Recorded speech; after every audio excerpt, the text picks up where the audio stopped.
Em, Vamos a continuar con lo que dejamos pendiente de la semana pasada. Por aquí ya tengo la lista de asistencia de ustedes. Los voy a ir nombrando para que me hagan favor de ir respondiendo presente o cualquier em, palabra que ustedes estén acostumbrados a decir para registrar la asistencia para marcarla aquí en la lista que me mandaron. ¿Sí? Entonces, a ver, vamos a empezar. Laura Camila Álvarez Loaiza. Presente. Amezquita Herrera Dayani.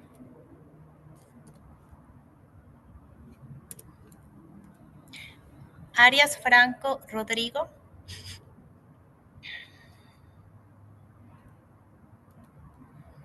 Bermeo Valderrama Marlon Mauricio.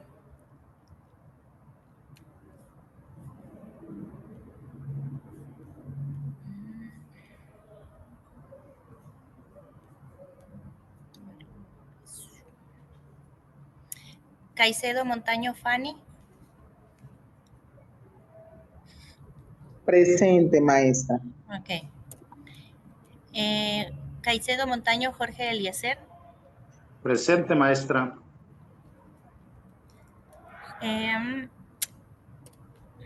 Cardona Villada Edison. Presente, maestra, muchas gracias. Gracias. Castaño Carlos Hernán. Presente, maestra, buenas noches. Muchas gracias, buenas noches. Castilla Areiza Edison. Presente, licenciada, buenas noches. Buenas noches. Cucha Mantilla no va a poder estar. Díaz Salgado Diana Marcela.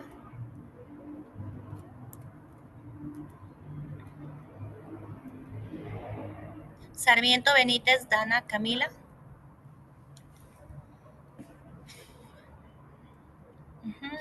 Flores Bayona Daniel.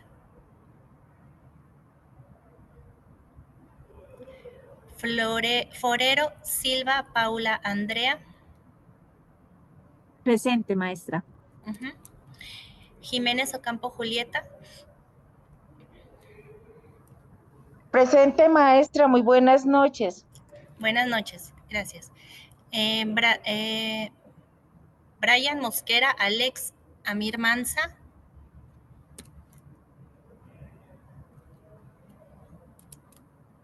Mausa Guarín María Isabel. Presente, Mejía maestra. 10. Gracias. Mejía 10 Gonzalo.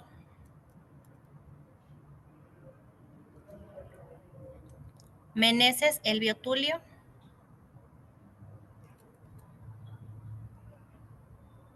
Morgado Almeida Luis Fernando. Mosquera López César Iván.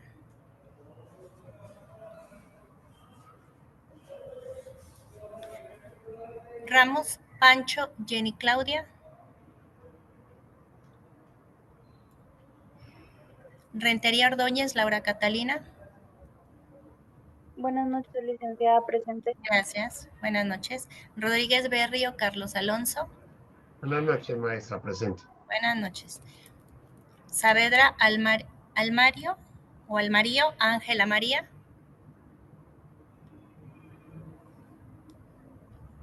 Sánchez Mendoza José Giovanni.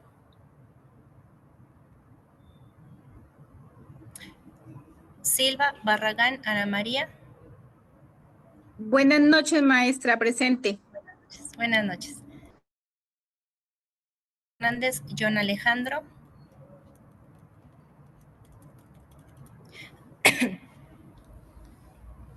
Maestra, Y Trujillo. disculpe, perdón, maestra. El doctor John Alejandro y la doctora Ángela ya se conectan, es que están saliendo de una audiencia en la ciudad de Bogotá, están en una audiencia. Ok, aquí Muchas yo los gracias, registro, maestra. muchas gracias. Muchas gracias, maestra. Y Maestra, gracias. buenas noches. ¿Sí? No escuché o de pronto cuando su merced me llamó tenía algún sonido aquí exterior. Diego Fernando Moreno del Alcázar, presente.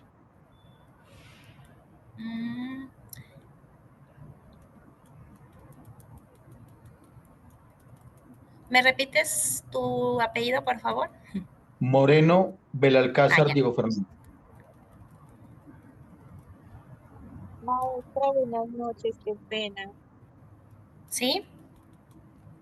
Es que se me llamó a lista porque tenía problema para conectarme. Es que aquí en el sitio donde me Ok. encuentro estoy con mi esposo, con John Alejandro Torres.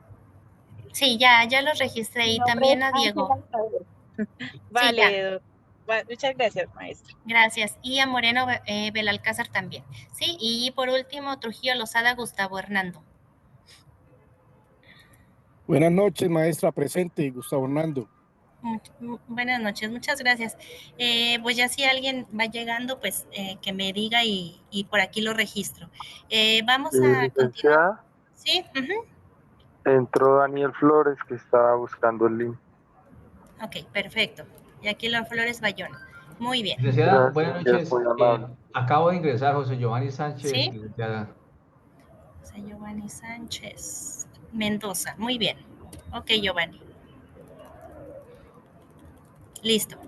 Bueno, pues vamos a continuar con lo que vimos en la clase pasada para terminar el tema de la administración en general y un poco de administración pública.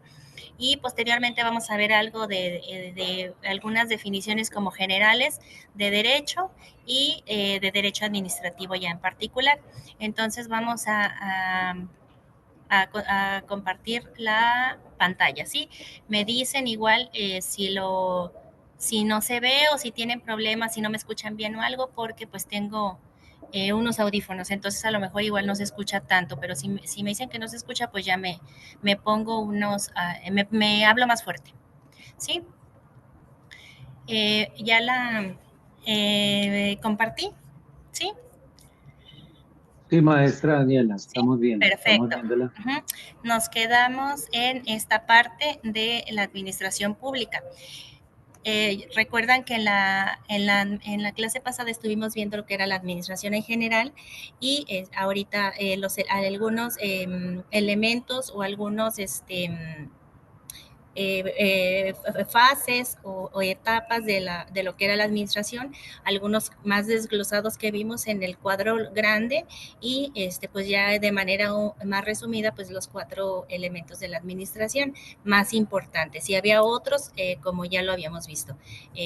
Ahora la administración pública es todo aquello que se refiere a administración, pero desarrollada por una autoridad, en este caso autoridad administrativa, en este caso el titular del Poder Ejecutivo de cada nivel de gobierno y pues de cada país, estado, municipio, departamento, etcétera, ¿no? Y veíamos también que la administración pública la podemos definir desde un punto de vista orgánico y desde un punto de vista formal. El orgánico, como ya lo habíamos comentado la vez pasada, pues todo lo que se refiere a la estructura, me comentaban ustedes que en su país, pues la estructura de la administración pública, vamos a enfocarnos a la administración pública federal, pues es muy grande. Y aquí pues también pasa lo mismo aquí en México. La estructura de la administración pública es enorme, hay muchas secretarías, muchas de esas secretarías a su vez se dividen en direcciones, en coordinaciones, etcétera, ¿no? Orgánicamente la administración pública es un ente demasiado grande. Y desde el punto de vista formal, pues la actividad desempeñada, toda la actividad administrativa, de planear, de organizar, o proporcionar recursos, a eso se le conoce como el punto de vista formal de la administración pública, es decir, su actividad, ¿con qué fin? Pues el fin común. Posteriormente, tenemos entonces que la administración pública se define como esa acción de gobierno de dictar y aplicar las disposiciones necesarias para la conservación y el fomento de los intereses públicos. ¿Se acuerdan también que en la clase pasada yo ya les había comentado que la administración pública, todo lo que realiza la administración pública no deben de ser hechos sin sustento? Todo acto que realiza una autoridad debe de tener un sustento, es decir, debe estar basado en las leyes expedidas por los poderes legislativos o los congresos de los estados o los congresos de la federación, como se llame en cada nivel de gobierno. Entonces, todo lo de la parte de la administración, ya específicamente en la administración pública, corresponde al Ejecutivo. todos los pasos que ya vimos de planear, organizar, controlar, etcétera, enfocadas al ente público o al Poder Ejecutivo. Eso nos va a permitir, o eso le va a permitir a la administración pública satisfacer las necesidades básicas de la gente, como la prestación de servicios, la aplicación de programas, el desarrollo de infraestructura, etcétera, ¿no? Para eso necesita de una buena administración, el ente gubernamental.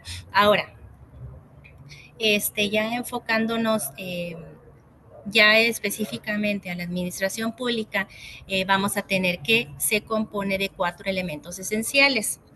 El primero de los elementos es el órgano administrativo. Ya más o menos ya lo tenemos un poco claro ese elemento, que pues se refiere a toda la estructura de la administración pública y particularmente pues a cada uno de los órganos. A eso se le llama, eso es el primer elemento de la administración pública, el órgano, es decir, la parte de la administración pública o la persona o el departamento que va a ejecutar la actividad. El segundo de los elementos, derivado del anterior, pues es la actividad que la administración realiza. Cada uno de los órganos administrativos está regulado por leyes, cada uno tiene actividades específicamente señaladas y ninguna autoridad puede realizar una actividad obviamente que no le competa o que no esté regulada en la ley. Acuérdense que uno de los principios del derecho administrativo, que me parece que lo vamos a ver un poco más adelante, uno de los principios del derecho administrativo es precisamente ese, que la autoridad no puede realizar una actividad o no puede ejecutar una acción que no le esté expresamente señalada en la ley, contrario a lo que nosotros hacemos como ciudadanos. Aquí en México está reconocido que las personas que viven en un determinado territorio podemos realizar todas aquellas actividades que no estén prohibidas en la ley. La autoridad, caso contrario, solamente puede realizar aquellas que expresamente le estén asignadas. Inclusive de manera muy recurrente pasa que existen demandas, ya sea ante la autoridad administrativa, como los tribunales contenciosos, o bien ante los juzgados de tutela, como es en su caso, o los juzgados de distrito acá en México. Pasa que pues una de las demandas más recurrentes es precisamente porque una autoridad no realizó una actividad fuera de lo que le está expresamente señalado en la ley. Entonces, ese es otro de los elementos importantes de la administración pública. Otro de los elementos que también ya habíamos visto en plática en las clases pasadas es la finalidad que pretende el Estado a través de la administración. Si se acuerdan, ¿cuál es la finalidad que yo les comenté que perseguía la administración pública? La función social. Exactamente, sí, satisfacer necesidades sociales, intereses sociales o bien el bien común. Ajá. Y en caso contrario, con la administración privada o las empresas que pues siempre van a perseguir un fin de lucro. Y el medio que la administración pública el medio con que la administración pública dispone para la realización de sus propósitos. Los medios pueden ser medios tecnológicos, medios financieros, medios humanos o recursos, vamos a llamarlo así también. Todos esos elementos son los medios con los que la administración pública realiza su actividad y aparte de ello, pues obviamente tiene que tener un soporte legal, en este caso las normas, ya sea constitucionales, legales o reglamentarias, donde se les faculte para hacer sus actividades. Entonces, esas normas forman parte de los medios con los que cuenta la administración pública para la realización de sus propósitos. Entonces, esos son los 4 elementos esenciales de la administración pública. No sé si tengan alguna duda o algún comentario.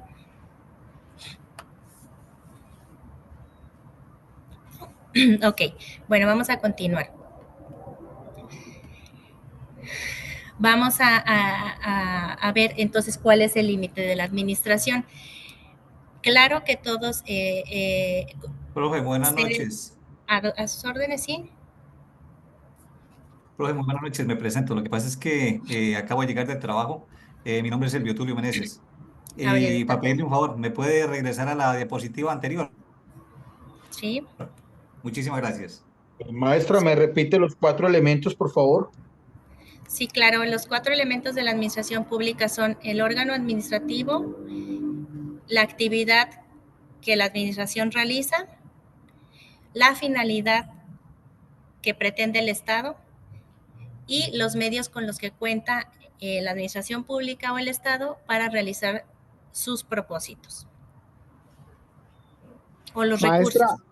¿Sí? Maestra, muy buena noche. Disculpe, voy a aprovechar este espacio. Ingresé un poco tarde por tema de comunicación.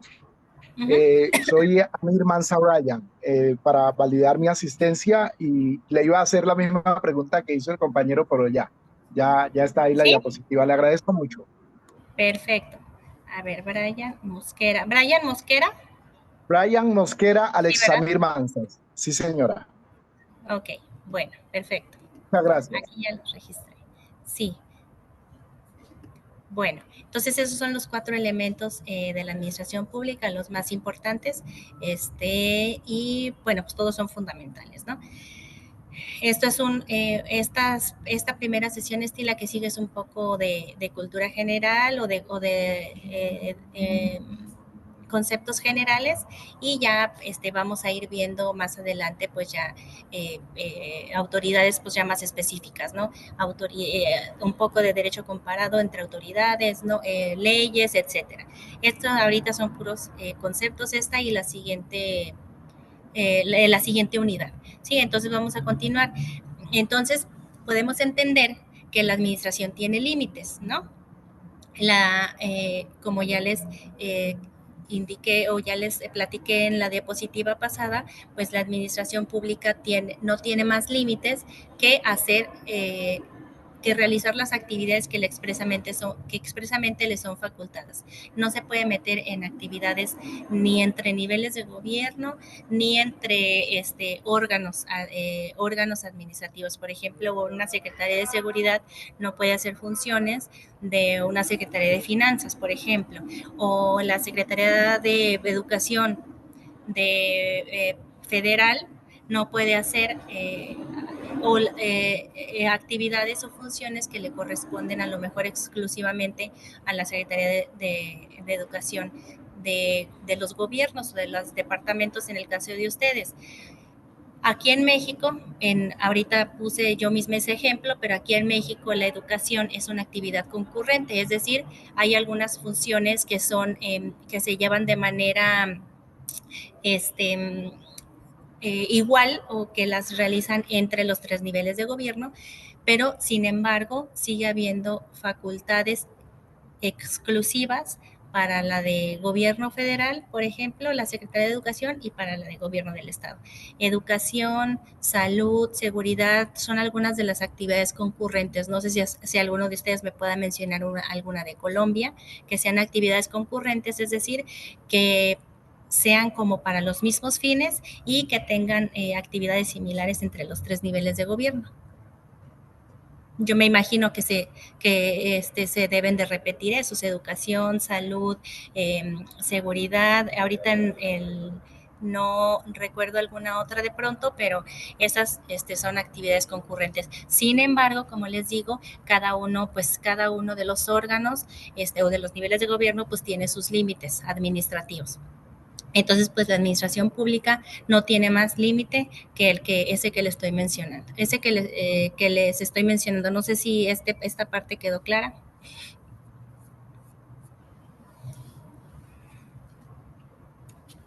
Sí, doctora, muchas gracias. Ok, y también pues la administración pública pues por ningún motivo, por obvias razones, no puede meterse a cuestiones que tienen que ver con la administración privada. Pero pues entonces, ¿qué es la administración privada? La administración privada se ocupa de gestionar los bienes, recursos de una persona, organización o persona en particular a fin de obtener el mayor beneficio posible según sus intereses. La administración privada, pues enseguida se nos viene a la mente los ejemplos de las empresas. El tipo de administración que tienen las empresas tienen 100% fines de lucro, se guían según su régimen jurídico privado y los proyectos o programas planteados que se realicen o no. Todas las empresas tienen estatutos, todas las empresas tienen normas internas, obviamente, su constitución, a lo mejor algún fin que persiga, pues puede regirse por las normas de derecho público, pero su régimen interno, cómo se organizan, cuál es su estructura, cómo manejan sus recursos al interior, pues todo eso se rige por sus propias normas internas y por sus estatutos. Ahí mismo dentro de sus estatutos, no sé, viene, por ejemplo, quién es el apoderado legal de una cierta empresa, quiénes son los socios, cuántos son los socios, cuánto es su capital social, etcétera, ¿no? Todas esas particularidades vienen dentro de sus propias normas o de sus propias reglas, si se le puede llamar así. También tienen objetivos muy claros, todos ellos encaminados a fines de lucro, y tienen sus propios proyectos, sus propios programas, también llevan toda esa parte de planear, de organizar, de controlar, pero obviamente a una menor dimensión. La administración privada siempre va a ser menor en tamaño, en recursos, que la administración pública. ¿Sí? Entonces, pues esa es la principal diferencia entre administración pública y administración privada.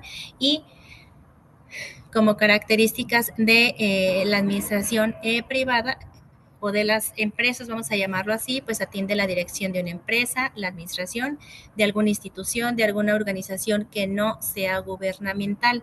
Es un sistema individualista, es decir, pues todo lo que ellos realizan lo hacen con miras a satisfacerse a sí mismos, a satisfacer su organización, ven por su organización, pues todo es con la finalidad de crecer, depende, ¿no? Depende de los fines que persiga cada una de las organizaciones, y se están al mando de un director o gerente, puede haber una junta directiva, también lo puede haber, depende de cómo ellos se organicen dentro de sus normas internas.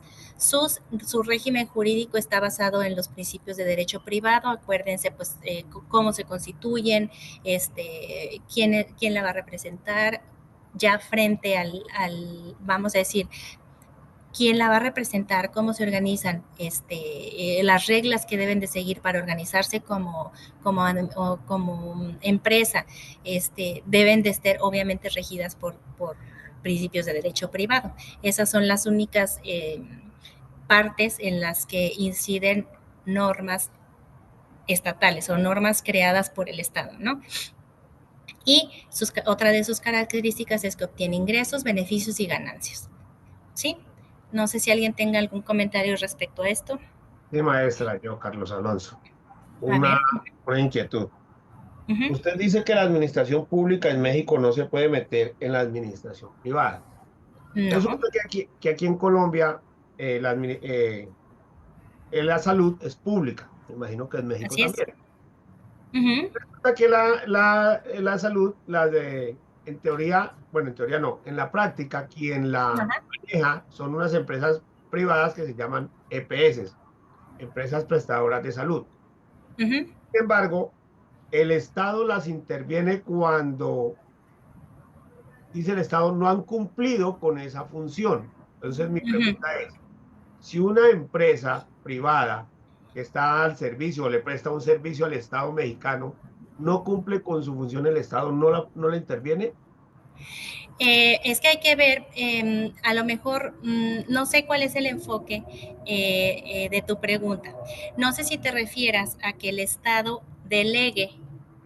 Si delega el Estado, por ejemplo, que el Estado no pueda prestar por sí solo el servicio y lo delegue para cumplir la función que le corresponde con recursos del Estado, pues claro que el Estado pues tiene la obligación de controlar o de pedirle cuentas. Ahora, si te refieres a que esas empresas de salud privadas, me comentas,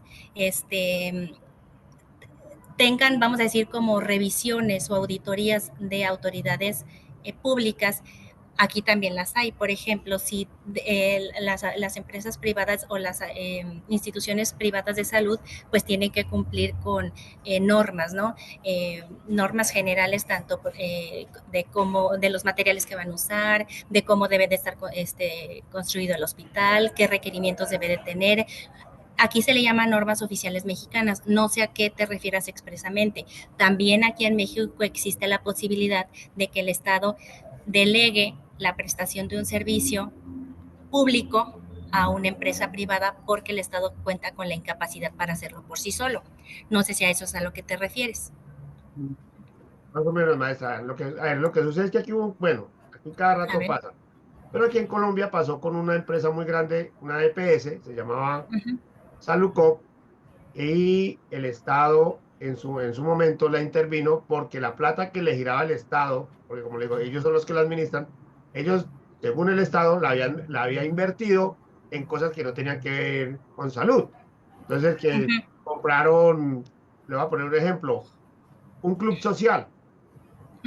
Es que gastaban, se malgastaban la plata de la salud de los usuarios que el Estado le giraba en cosas que no tenían que ver con salud. Entonces el Estado vino, las intervino totalmente, ponen un administrador, sacan a todo el mundo y dicen, nosotros somos los que la vamos a administrar. Lo mismo sucede cuando dichas entidades se declaran en quiebra. Entonces el Estado viene, pone un interventor y administra todo en esas sociedades. A eso me refiero. Yo pienso que te refieres al tema de que el Estado pague, vamos a decir, por el servicio de esas instituciones privadas para prestar el servicio de salud, ¿sí? Licenciada José Giovanni Sánchez. Ajá. Lo que pasa, licenciada, es que acá en Colombia, pues las normas permiten de que una empresa privada preste servicios públicos. Es decir, el Estado muchas veces le delega una función a una empresa privada, pero yo pienso que la administración de cada empresa es una administración, es independiente a la que el Estado tiene. Pero el Estado siempre habrá, por decir algo, puede intervenirla porque esas empresas son vigiladas por las superintendencias. Por decir algo, en este caso que dice Carlitos, pues la persona, o sea, los vigilantes de que eso funcione es Supersalud. Entonces, ¿qué pasa? Cuando hay problemas internamente relacionados con la administración de los recursos que el Estado les entrega para que ellos presten un servicio a la comunidad en general, pues automáticamente las superintendencias son las que intervienen cuando hacen mal manejo y todo este proceso, pero la administración sigue siendo independiente de la administración pública porque ellos se rigen por el derecho privado, no se rigen por el derecho público, pero el Estado tiene incidencia a través de sus superintendencias. Sí, puedo entender que es por el tema de que el Estado le da recursos a esas instituciones de salud.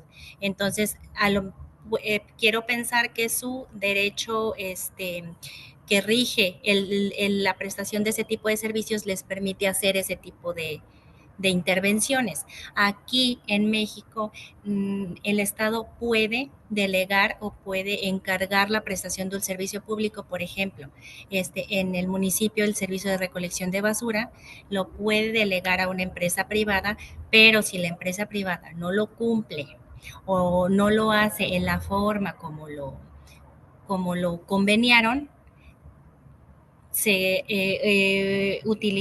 hacen uso de las normas, en este caso civiles, por ejemplo, y deshacen el contrato. Puede entender que a lo mejor es un sistema que ustedes tienen diferente, pero aquí lo que yo les comentaba de que no se pueden meter, me refiero a empresas que están alejadas totalmente del servicio público. Pueden existir estas figuras que estamos platicando, como en el caso de ustedes de las EPS o acá de los servicios públicos delegados a empresas privadas, pueden existir esas figuras, pero sería, como están ahí ya aportando recursos públicos, pues pueden tener injerencia, ¿no? Pero aquí en el ejemplo que yo les daba es que no, en la administración pública no puede tener injerencia. O sea, por ejemplo, yo no puedo ir aquí a la empresa de, no sé, de Volkswagen, ¿no? Y me puedo meter yo como administración pública a meterme cómo manejan sus recursos. Ese es el ejemplo que yo les daba. Claro que cuando existe el convenio o la delegación de responsabilidades entre el Estado por acuerdo y las empresas, pues ahí sí pues debe de existir un sistema de control y obviamente de fiscalización, y si no estás utilizando los recursos para lo que yo te los estoy dando, pues tengo la posibilidad de yo intervenirte, ¿no? Licenciada, de cierta manera, ahí se pierde algo muy importante que el Estado quiere, que es la parte del beneficio social, de la función social. ¿Por qué?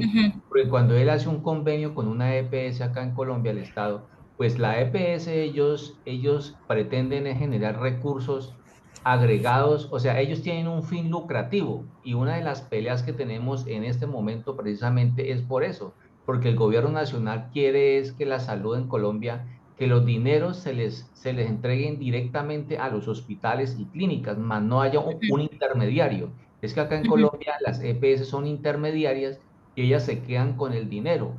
Entonces se pierde en sí la esencia de la función del Estado, que es... Porque al fin de cuentas le cobran a la persona. El beneficio social, se pierde el beneficio social porque a estas empresas únicamente lo que les interesa es el lucro. Aquí tenemos un ejemplo muy grande acá en el Huila. Aquí había una empresa que era una EPS que se llamaba o se llama Confamiliar, y esa empresa se volvió rica a raíz de los recursos de la salud, y los recursos de la salud ellos los invirtieron en centros recreacionales. O sea, se creció una empresa de particulares, digámoslo así, creció a costillas de los fondos del Estado. ¿Y quién fue el que perdió? El usuario. Pues sí, los usuarios son generales, o sea, o sea, cualquier persona puede acudir a esas instituciones manejadas por las EPS. Sí, señora, claro, o sea, lo que pasa es que el gobierno, ellos dicen, la salud es gratis, ¿sí? La salud es gratis acá en Colombia, pero entonces la gran problemática es los intermediarios, porque ellos tienen un fin lucrativo, a ellos no les interesa la parte social, y esa es la pelea que hay acá, y el sistema judicial está muy colapsado con el tema de las tutelas, porque aquí todos los días hay problemas con el tema de la salud, precisamente porque esas empresas, esas EPS no prestan un servicio social, siempre ellos pues miran la parte lucrativa. Sí, es como si aquí, por ejemplo, el Instituto Mexicano del Seguro Social fueras y lo manejara un intermediario y te cobraran algún servicio. Aquí, por ejemplo, aquí sí no lo cobran. Aquí en el Instituto Mexicano del Seguro Social es a las personas que están aseguradas en ese instituto, pues van y no te cobran. Me imagino que ustedes pasan pues ese tema de que por ahí a lo mejor tienen un cobro por esto de que existe un administrador intermediario. Ahí ya es la forma como ustedes están organizados. Por eso pues sucede todo esto que comentas, las tutelas, los juicios de amparo, porque no se cumple con ese fin. Al fin de cuentas, aquí en México, en Colombia, en cualquier lugar, pues la salud, bueno, aquí al menos en México, como también me lo puedo pensar en Colombia, pues el tema de salud es un servicio que debería de prestar, o un derecho humano, vamos a decirlo así, un derecho humano, y es obligación del Estado garantizártelo. Entonces, pues en este caso lo hacen con estas características o bajo estas circunstancias, y pues por eso existen todos esos medios de impugnación o juicios. Pero sí, ya es la forma como se organizan en Colombia bajo estas figuras de las EPS, ¿verdad?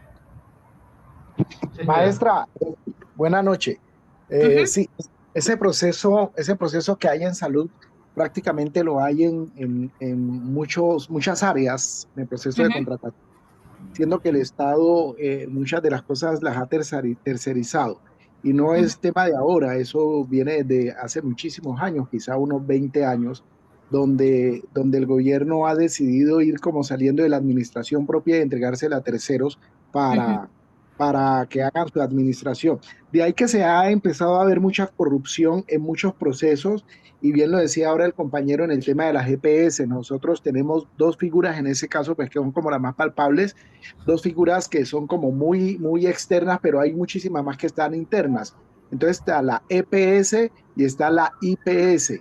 Entonces, la EPS es la empresa prestadora de salud y la IPS es la empresa que presta la salud como tal, es decir, que atiende al paciente, es como la clínica, es como el hospital.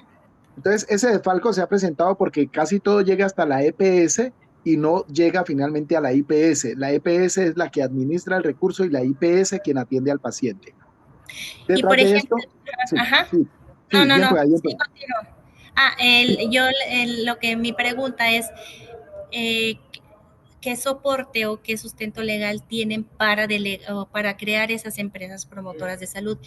¿Tienen alguna ley? ¿Lo hacen mediante algún convenio? Tuvimos un presidente, el presidente Álvaro Uribe, que en su momento desde el Congreso, antes de ser presidente, fue senador de la República y promovió y se aprobó la Ley 100 de 1993, que es la Ley de Salud, y esta es la que le da vida a las EPS y a las IPS. Y de hecho, estando en el mandato de él, lo que el compañero decía ahora, creo que era bueno, era una caja de compensación. ¿Cómo se llama, compañero? Confamiliar del Huila. Sí, Confamiliar del Huila como tal no era una EPS ni una IPS, sino una caja de compensación, que es diferente. Entonces, ¿qué sucede? Luego el presidente Uribe lo que dice es, las cajas de compensación más grandes van a absorber a las más pequeñas, y eso hizo que muchas cajas de compensación que sí hacían el servicio en las comunidades desaparecieran y fueran absorbidas por otras que eran unos monstruos, y que estas otras finalmente terminaron convirtiéndose también en una EPS porque vieron un negocio muy rentable en ello. Entonces, hoy la gran dificultad es que muchas de las IPS están en quiebras, y cuando hablamos de las IPS también estamos hablando de las entidades prestadoras de salud del Estado, las que están a cargo del Estado, como los hospitales y como las clínicas, porque el paciente, el usuario, no se afilia a la IPS, sino a la EPS. Y la EPS es la que contrata con las clínicas. Y al no pasarle los recursos de atención, pues eso hace que no, exacto, o que el servicio de salud sea bastante deficiente. Pero caso similar se ha visto en el tema de educación, se ha visto en el tema de contratación para las obras de infraestructura, para las vías y todo aquello. Máxime que en Colombia hay una norma que dice que aquel funcionario público tiene hasta 20 años después de haber dejado su cargo para responder por todos los procesos que hizo mientras estuvo en esa función. Entonces, no, porque muchas veces hasta los mismos agentes de control son cómplices en el proceso de corrupción. Entonces es mejor no investigar esto porque vamos a salir nosotros también salpicados. De ahí que por eso también hay mucha corrupción, porque cuando los agentes de control que tenemos nosotros acá, que son la Procuraduría, la Contraloría y la Fiscalía, estos agentes de control hacen parte de todo el andamiaje de corrupción, pues va a ser muy difícil, y que solamente se la van a aplicar a las empresas que no tienen un músculo financiero grande, o en su efecto a la empresa o entidad que no hace parte del grupo político que está en gobierno en ese momento. Entonces hay corrupción por todo lado. Sin embargo, las empresas privadas también están salpicadas de la administración, porque resulta que en Colombia el Estado es socio absolutamente de todas las empresas, incluso las privadas. El Estado es socio desde su nacimiento. De ahí tantos impuestos que tenemos para las empresas. De ahí que vienen tantos impuestos. Cualquier cosa que usted reporte, mire, hoy, y yo creo que igual esto ya tiene que estar pues a nivel de todo el globo terráqueo, todas las empresas deben hacer los pagos directamente por una entidad bancaria, y toda la actividad bancaria, todas las personas deben tener una cuenta bancaria para recibir cualquier dinero. De hecho, que en Colombia hay un refrán que dice que la única plata que no existe es la que está en efectivo. Después que usted la meta al banco, ya inmediatamente. Y después que usted la meta al banco, al año le dice el Estado a través de la Dirección de Impuestos y Aduanas Nacionales, le dice, venga, usted en el año pasado metió tanta plata a su cuenta, haga el favor y me reporta todo lo que hizo con ese dinero. Y si usted no tiene cómo justificar, pues le toca pagarle al Estado, le dice, bueno, páguenme, me hace el favor. ¿Sí? Entonces, prácticamente el Estado es el socio absolutamente de todas las empresas que hay en Colombia. Por eso es vamos a decir, la teoría o uno de los principios de la administración pública, pues es precisamente ese, no tener injerencia en la administración privada, porque pasan casos como lo que ustedes comentan. Corrupción, se mezcla derecho público, se mezcla recurso público con recurso de las empresas, se aprovechan de eso las empresas, como tú dices, pues se hacen ricos de lo que les da el gobierno para hacer alguna actividad y que no lo aplican, los sistemas de control fallan porque pues hay este tema de, vamos a decir, de corrupción, porque pues bueno, no te voy a fiscalizar o no te voy a llevar algún proceso de responsabilidad administrativa o de responsabilidad penal, pues porque pues yo también puedo, sí. Entonces la verdad es como un círculo vicioso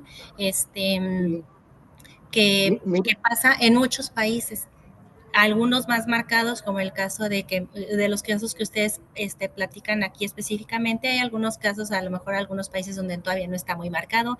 Aquí en algún momento en México hubo el tema que más o menos es un poco parecido, el tema de los fideicomisos públicos. No sé si también existan en Colombia, donde donde el Estado, el gobierno federal le entregaba a empresas privadas el dinero para la realización de X actividad.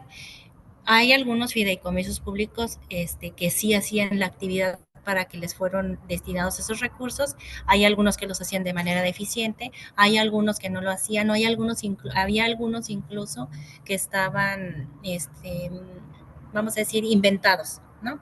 Entonces, por mucho tiempo se les entregó dinero. El presidente aquí anterior hizo que se realizara un estudio de todos los fideicomisos públicos que estaban, que existían en México, y desapareció muchos precisamente por estas circunstancias, como la que tú comentas. Me imagino que es más o menos un poco, un poco parecido a lo que ustedes comentan, pero pues bueno, corrupción existe en todos lados, ¿no? Sí, es maestra, mira, qué pena, ya casi termino para avanzar. Por lo menos en Colombia todas las vías tienen una concesionaria, y entonces tenemos cualquier cantidad de peajes, hay muchísimos peajes. El problema también es los costos tan elevados de los peajes, y eso está a nombre de terceros. Y ahí encontramos concesiones que están hasta 60 años, y cuando vamos a ver, son los mismos ricos o los mismos del gobierno que cogieron poder y tienen la concepción de los peajes. La situación, hay un caso bastante curioso, y no sé si hay compañeros que en estos momentos lo tengan. Hay un sistema que es GoPass o CallPass, que es como un chip que uno le pone al vehículo para el momento de pasar peajes, pues no hacer la fila y la talanquera se abra nomás viendo o recibiendo la señal del chip, porque uno hace un pago anterior. Mira, ¿cómo te parece, maestra? Yo tuve el servicio, en estos días lo cancelé porque me aparecía paso por peajes de ciudades que yo nunca había pasado, y me registraba y me sacaba el pago, ¿sí? O sea, lo delicado que es eso. Luego viene la pregunta, ¿cuántos pagos sacarán a los usuarios así y la gente no se da cuenta, y fuera que te cobran un peaje bien costoso, te lo están duplicando o triplicando? En un día me registraron el paso por 4 peajes. O sea, es una cosa loca. Y se hace la reclamación y sencillamente dicen, no, mande una carta para que le devuelvan. Pero es algo que no debe ser, sí, es algo que no debe ser, porque tú te imaginas uno pasar, que te reporten el pase por un peaje y en ese momentico haya un atentado ahí y según eso, el registro del peaje, tú pasaste por ahí, pues vas a estar implicado. Y eso, pues tú te diste cuenta, pero pues como dices, hay gente que pues ni siquiera se da cuenta de los cobros que le hacen, ya nada más ve a lo mejor, no sé si ustedes tengan, es como si sea como un sistema como de recarga, de servicio, por ejemplo, que le ponen X cantidad de pesos y se les va descontando, Así ¿verdad? es, cada que pasa Entonces, por pues ya allá de se lo repente, descuenta. ajá, ya nada más de repente pues ves que no tienes nada o no tienes tanto Y me y ya a lo sucedió, mejor es, ajá, ¿verdad? me Pues sucedió, sí, sí, señor. también pasa. Sí, pues aquí concesiones de carretera para la elaboración para la construcción de carreteras, de obras, etcétera, ¿no? Pues en muchos temas hay servicios concesionados, pues el punto aquí estaría, pues hacerlo de la manera más recta posible, pero pues eso es complicado. Es complicado y pues luego vienen consecuencias, a lo mejor no en ese momento, pues sino más adelante, como el que tú dices, de una obra defectuosa y ya la persona que la hizo pues ya no sabe dónde esté y así, ¿no? Pueden pasar muchas cosas, pero por regla general pues no debería de existir injerencia en la administración pública y en la administración privada. Sí, puede haber este tipo de contratos, de convenios, de figuras de las que ustedes quieran, pero pues por regla general no debería.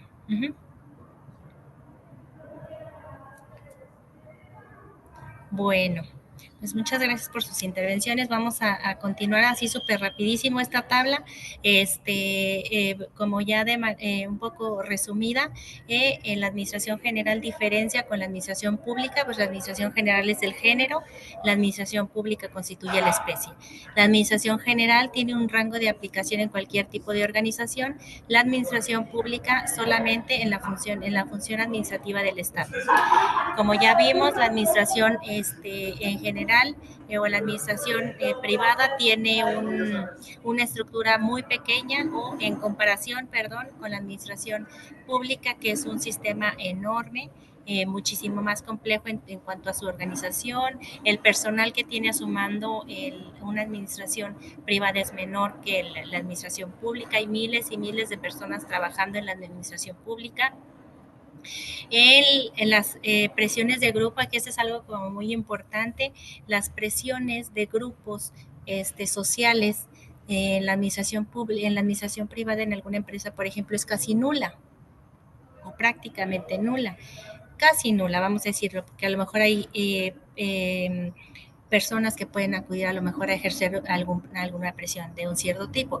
Sin embargo, como la finalidad del Estado es precisamente la satisfacción de necesidades y de los servicios públicos de cualquier naturaleza, teléfono, luz, alumbrado público, salud, seguridad, etcétera, y pues la gente generalmente no está satisfecha con el servicio que le otorga el Estado.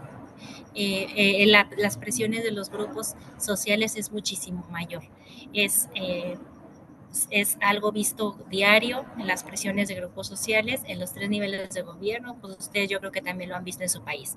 Y como ya lo hemos venido reiterando desde la primera sesión, en la administración privada predomina el ánimo de lucro, en la administración pública pues la satisfacción de necesidades.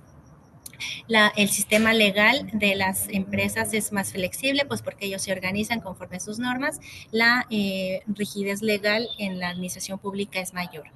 En cuestión de medios, con que cuenta la administración privada tienen menos recursos y la administración pública tiene mayores recursos, y el mando o las personas que dirigen una administración o una empresa privada pues son a lo mejor contadas las personas. Aquí en la administración pública los mandos pues son más, ¿no?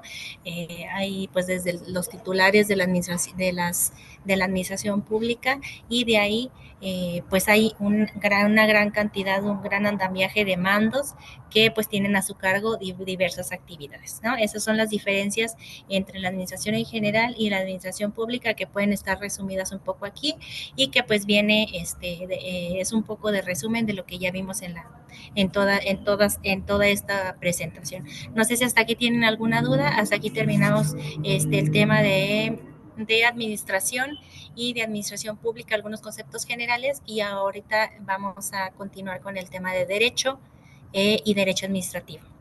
Maestra, no sé si alguien tenga una duda. Ajá. Maestra, una preguntita. El tema de menor y mayor dinamismo, ¿me lo podría explicar a qué se refiere esos temas?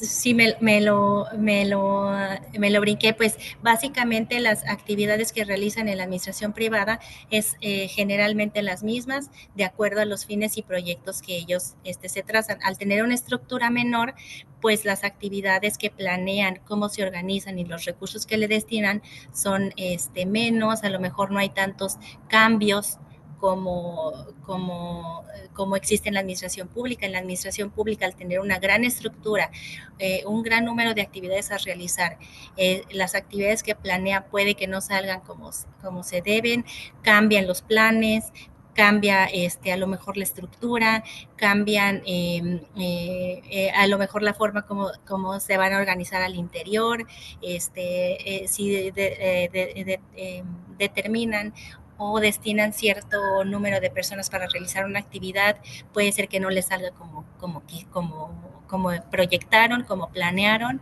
lo tienen que cambiar. Entonces a eso se refiere. Al tener una menor estructura, una empresa privada, pues la dinámica o el dinamismo o los cambios son menos. El dinamismo se refiere 100% al cambio, a la cantidad de cambios que hay en la administración pública, pues al tener una mayor organización, mayor recursos, mayores número de actividades diversas que realizar, pues tienen un mayor dinamismo. Todo está más sujeto a cambios. ¿Sí? Señora, gracias. ¿Están de acuerdo? Bueno, entonces continuemos. Voy a dejar de compartir esta presentación y vamos a continuar con la que sigue, ¿sí? Permítanme un segundo.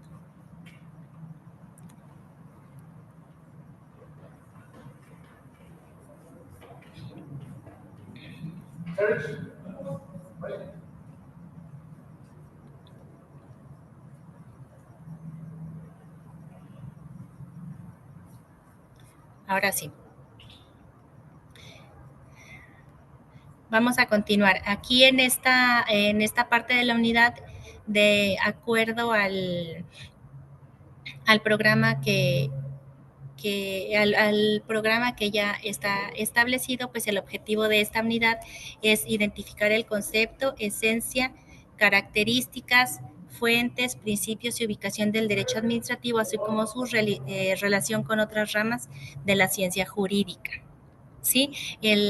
Nosotros pues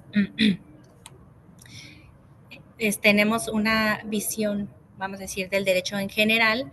El derecho administrativo tiene una definición propia, el derecho administrativo a su vez tiene ciertas fuentes, ciertos principios y tiene también relación con muchas ramas del derecho. Alguien que pudiera o más, pues nos pudiera compartir a lo mejor alguna definición que tienen del derecho en general. Pues es el conjunto de normas que regulan,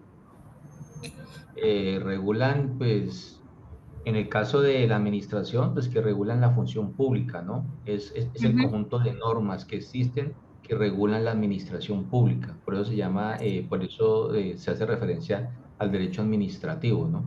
Y ya el otro derecho, pues, es el conjunto de normas en general que regulan, pues, el comportamiento humano de cierta manera, ¿no? Que se desarrolla en la sociedad. Así es. Si se fijan nosotros... Permiso, maestra. También es una rama del derecho público que se ocupa de la organización y también del funcionamiento administrativo público, así como la relación entre la administración y los patronos, los particulares, ¿no? Así es, exactamente. Ustedes por ahí a lo mejor ya se enfocaron un poco al derecho administrativo ya en particular. Nosotros por derecho, como un concepto general, lo vamos a entender ahorita vamos a tratar de definirlo ya nosotros como lo entendemos actualmente. Sin embargo, pues para hablar de derecho, nosotros nos podemos dirigir a dos grandes pensadores, vamos a llamarles así. El primero de ellos es Ulpiano. Ulpiano fue un pensador romano que más o menos su paso fue por ahí de los 250 años después de Cristo. Sí, entonces el año 250. Nosotros ahorita estamos en el 2025, perdón. Él estuvo en el 250. Ulpiano.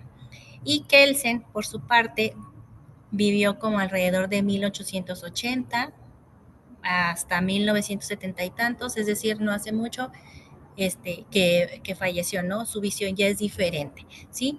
Para nosotros, para entender el derecho en general, pues vamos a enfocarnos en esas dos definiciones, una muy antigua, que fue la de Ulpiano, y una, pues ya un poco más reciente, que es la de Kelsen, ¿sí? Entonces, para Ulpiano, su pensamiento del derecho era tener tres máximas. Era vivir honestamente, no dañar a los demás y dar a cada quien lo suyo. Esas eran las tres máximas. No sé si en algún momento habían escuchado hablar de alguna de estas máximas del derecho, según Ulpiano, el pensador romano de 250 años después de Cristo. ¿Sí? No, doctora, yo es la primera vez que escucho. ¿No? Ok, bueno, Ulpiano es uno de los primeros que intentó definir el derecho, y para él eran estas tres cosas, ¿no? Vivir honestamente, no dañar a los demás y dar a cada quien lo suyo. Inclusive, no sé si ustedes ya lleven por ahí derecho romano, cuando yo estudiaba también siempre, yo creo que era lo que se nos quedó de esa parte del derecho romano, que la justicia era definida en aquel tiempo como dar a cada quien lo suyo, la constante y perpetua voluntad de dar a cada quien lo suyo. Sin embargo, pues esas tres máximas por ahí tienen sus críticas, ¿sí? Para Ulpiano había solamente dos grandes divisiones, que era la división de derecho público y de derecho privado, como actualmente, pero él las dividía de una manera más general. El derecho público es todo lo que se refiere a la organización del Estado, todo lo que lo rige, todas las normas que rigen al Estado. También hay que ver que pues en ese tiempo a lo mejor no existía tanta estructura del Estado como actualmente. Y para él el derecho privado pues era todas aquellas normas que regían las relaciones entre los particulares, como actualmente. Sin embargo, ese derecho privado como actualmente lo conocemos, pues a lo mejor actualmente ya es concebido de manera diferente. Sin embargo, esas dos grandes divisiones de Ulpiano aún permanecen en la actualidad. Derecho público, todo lo que se refiere a las normas que regulan la función del Estado, y derecho privado es aquellas normas que regulan los intereses de los particulares. Ulpiano decía, él tenía su gran definición de justicia como la constante y perpetua voluntad de dar a cada quien lo que le corresponde. La principal crítica que durante el tiempo se dio a esta definición es determinar quién decidía qué era lo que tú merecías y qué es lo que merecía la otra persona, qué es lo que te corresponde a ti y qué es lo que le correspondía a la otra persona. Entonces, pues esa definición era un tanto general, ¿no? Para el pensador de aquella época, el derecho era más por la moral, por las costumbres, por cuestiones religiosas. Por eso el concepto, o como se conceptualizó en aquel tiempo, pues era un concepto, una definición muy abstracta, muy general. Entonces, pues esa era una de sus principales críticas, pero pues no podemos concebir el derecho como lo conocemos actualmente sin esa definición o esos conceptos que manejaba Ulpiano en la antigüedad, ¿sí? Ahora, por otro lado, tenemos ya reciente al otro pensador, que es totalmente lo opuesto al piano, y es Hans Kelsen. Hans Kelsen es un pensador, como les digo, que vivió entre los años 1880 y 1970 y tantos. Él es totalmente lo contrario al pensamiento antiguo de Roma. Él incluso tiene una teoría que se llama teoría pura del derecho, es decir, para él el ordenamiento jurídico o el derecho el ordenamiento jurídico solamente se compone de derecho positivo.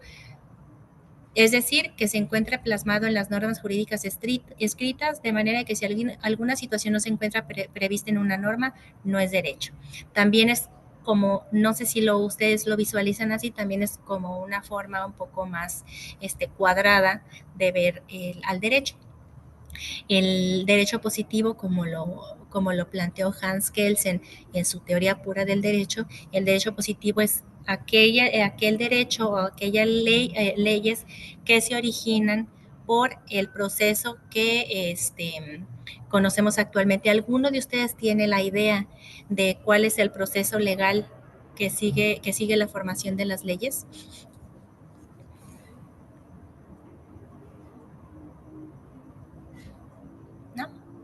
Maestra, no es algo así como se presenta, digamos, una necesidad, se hace un proyecto, se presenta, en el caso de Colombia, bien sea al Senado, a la Cámara, porque algunos la aprueba el Senado, otros la Cámara, o otros tienen que ser bicameral, tienen que aprobarla en las dos, y una vez que el Senado lo aprueba, pasa para sanción por parte del presidente, y cuando ya la firma, es que sale la ley a regir.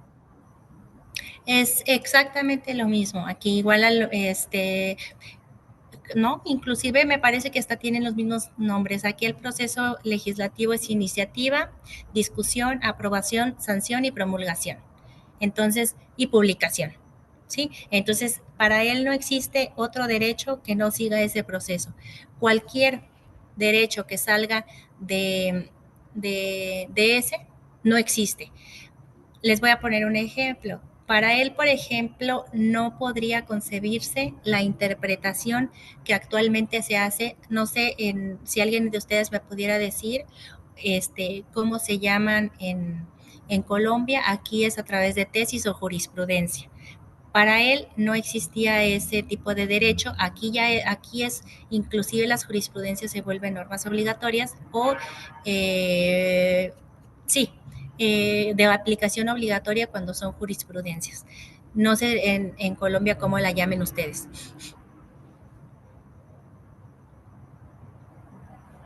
Aquí se llama jurisprudencia, es la interpretación de la norma que hacen los jueces federales, los magistrados y obviamente la Suprema Corte de Justicia de la Nación. Cuando una disposición no se encuentra prevista en la norma escrita, ellos la interpretan. Obviamente son los únicos facultados para hacerlo y de ahí salen tesis y jurisprudencia. La tesis es un criterio que se aplicó para un caso específico y no es, vamos a decir, no es de aplicación obligatoria, simplemente sirve como referencia. Cuando se juntan cuando se siguen un conjunto de criterios en el mismo sentido, por ejemplo, diversas tesis o se emiten diversas tesis en el mismo sentido, se vuelve jurisprudencia, ¿sí? Entonces, para Hans Kelsen, ese tipo de disposiciones nuevas que no están expresamente en la ley, para él no existían, ¿sí? No sé si más o menos quedó claro este punto. Perdón, maestra. Maestra, ¿sí? En este caso en Colombia es igual porque en la jurisprudencia se utilizan los jueces para entablar aquellas leyes que están allí como en el tintero y ellos les dan, a través de la jurisprudencia, le dan la categoría que se requiere. Ok, sí, así es. No existe, a lo mejor no existe una norma clara, a lo mejor hay normas que se contraponen, o simplemente hay lagunas legales, los jueces igual allá, igual aquí, están facultados para emitir derecho, es decir, a través de una jurisprudencia emitir un criterio que es válido, que es obligatorio y pues es derecho, al fin de cuentas es un derecho. No siguió el procedimiento de derecho positivo, que es el de formación de leyes, pero es derecho, ¿sí? Permítanme un segundo.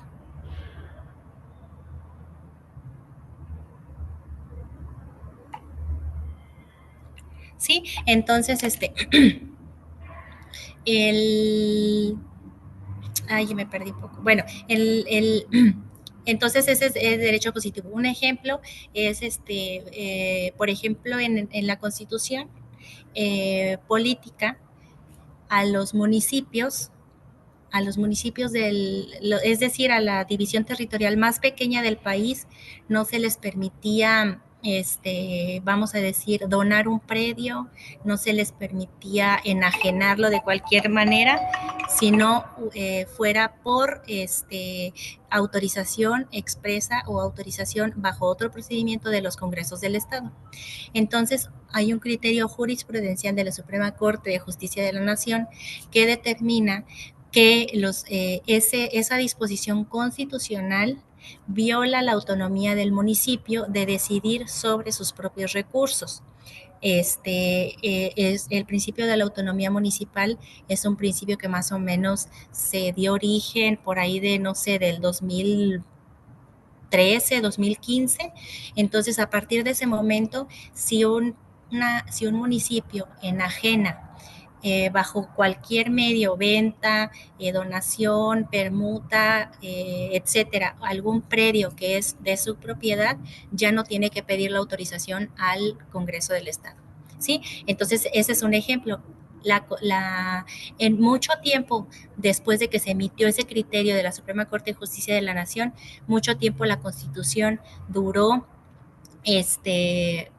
escrita conforme estaba antes, aún a pesar de que existía ese criterio. Sin embargo, pues ya es con sustento en ese criterio, pues se tuvo la oportunidad de que los municipios ya no pidieran esa autorización, y aunque la Constitución seguía diciendo lo mismo, ¿sí? Entonces, como es derecho, y aquí actualmente ya es válido, entonces pues se tiene que aplicar la jurisprudencia. Pienso que para ustedes es lo mismo, de acuerdo a la jurisprudencia emitida por los jueces de su país.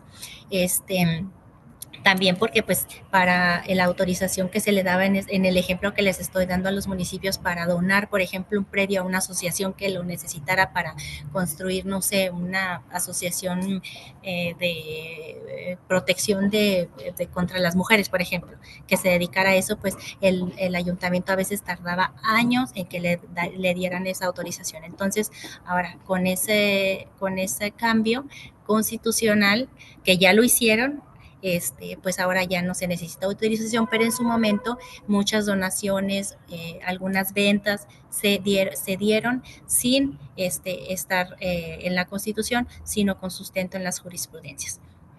Entonces, pero para Hans Kelsen eso no era válido, la jurisprudencia no era válida, sino solamente aquel derecho que siguiera ese tema de la derecho positivo. ¿Sí? ¿Alguna duda? Maestra, entonces, por ejemplo, cuando la nación da, por ejemplo, a una entidad religiosa en comodato, ese era también entonces ese tipo de situaciones en las cuales usted está haciendo mención, ¿verdad? Así es, ajá, así es. Sí, cualquier forma de enajenación, no se podía hacer. Bueno, al menos aquí.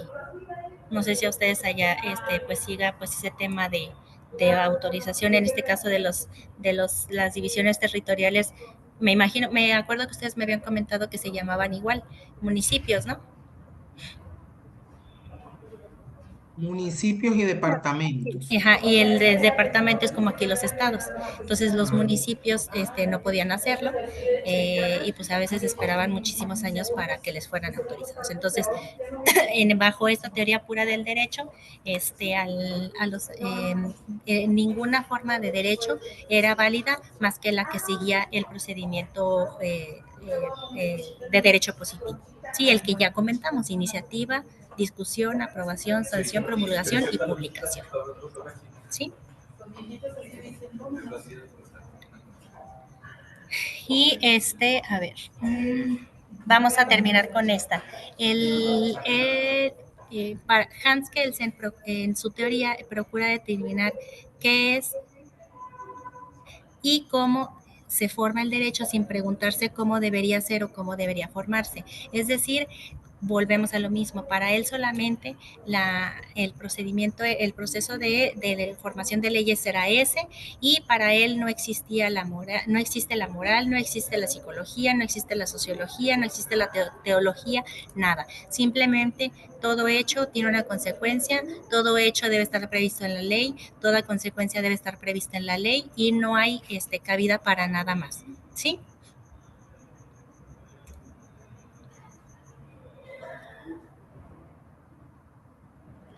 ¿Sí? Entonces, no sé si queda alguna duda hasta aquí de si se fijan ustedes, pues la gran diferencia entre el derecho como lo tenían visualizado en la época del Imperio Romano de 200 después de Cristo, a como lo tenía visualizado Hans Kelsen con su teoría pura del derecho por ahí de los 1900. Entonces, pues eso es algo totalmente opuesto. Uno es totalmente alejado, apegado a la moral, a la costumbre, a lo justo, sin determinar quién iba a decidir qué era lo justo, y pues por otro lado, Hans Kelsen con su teoría pura del derecho, sin decir diciendo, o determinando que no existía otro tipo de derecho más que el derecho positivo y no había lugar, les digo, a moral, a psicología, teología. Obviamente, pues sí, esas sí cuestiones, pues ya también en la actualidad pues están un poco desfasadas. A lo mejor el tema de la teología, a lo mejor podemos aplicar un poco de la moral, de la psicología o de la sociología en la formación de leyes, pero para él eso no se debía utilizar. ¿Sí? Por ejemplo, podemos utilizar el tema de la sociología para elaborar o para el surgimiento de leyes que atienda, por ejemplo, cuestiones de grupos indígenas o que atienda grupos de diversidad de género actualmente, etcétera, ¿no? Entonces, no podríamos ahorita estudiar o no podríamos dejar de conocer el derecho o el concepto del derecho como lo tenían visualizado estos dos pensadores. ¿Sí? No sé si tengan aquí hasta aquí alguna duda. ¿Algún comentario extra? ¿Sugerencia? ¿No? Está bien, Doc, está bien explicado. Muchas gracias. Bueno, pues yo creo que sí, yo creo que aquí lo vamos a dejar. Vamos a seguir la siguiente sesión con un poco más de lo que de Hans Kelsen. Por ahí él tenía, no sé si la han escuchado algún día, que la pirámide de Kelsen o la pirámide kelseniana, que es el cómo tenía jerarquizada a la ley. Sí, entonces con eso vamos a iniciar la siguiente sesión. Les agradezco mucho haberse conectado. Espero que les hayan quedado claros estos temas. Vamos a continuar la clase que sigue y pues hasta aquí yo termino. Muchísimas gracias. Gracias. A usted, maestra Daniela Alejandra Torres. Gracias, muy amable. Gracias. Daniela. Que tenga una feliz noche. Tengan feliz noche también, compañeros. Igualmente. Que descansen. Igualmente. Feliz Muchas noche gracias. para todos. Bueno, licenciada. Hasta luego, muchas gracias. Gracias, licenciada. Gracias, licenciada. Buenas noches. Una feliz noche, licenciada. Maestra y compañeros, buenas noches.